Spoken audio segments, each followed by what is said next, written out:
Nevens directeur Chris Omen van zwaarverzekerde DSW maakt de Friesland misbruik van haar machtspositie toch injesiedig de contracten op te sissen. Het is nevens Omen net de rol van een verzekerder om hem zat te bemoeien met een ziekenhuis. Ik vind dat heel zorgwekkend als je een zo'n belangrijk marktaandeel hebt, dat je je daar diepgaand mee zou bemoeien.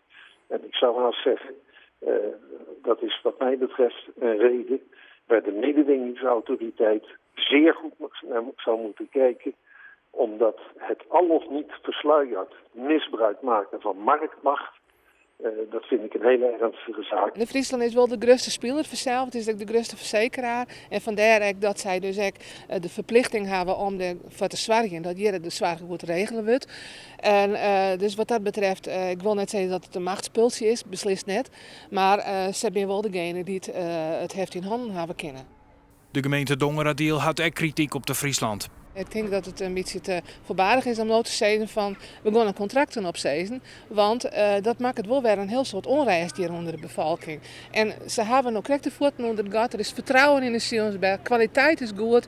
Dat staat ook net ter discussie. Maar in elk geval, het moet duidelijk wezen. En ik ben heel blij te jaren van de Sionsberg dat ze zijn. Wij gaan terug. Ook op 1 januari. Dus mensen kunnen blijven naar de Sionsberg komen. De SP had Jood Kamervragen gesteld. De partij vindt dat de Friesland volkomen lak had onder de wensen van de inwoners van wat eerst Friesland. Zorggroep Zuidoostzorg is mooi-eigenaar van de Sionsberg. Het is de enigste belutsen partij die het achter de conclusie van de Friesland zit dat de Sionsberg te volle een traditioneel ziekenhuis wordt en daar toch op een nij failliet gaan kunnen zoeken.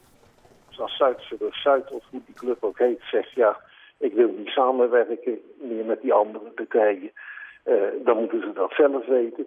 Maar dat kan voor de Friesland niet een aanleiding zijn om zorg te blokkeren in de toekomst van alle andere partijen.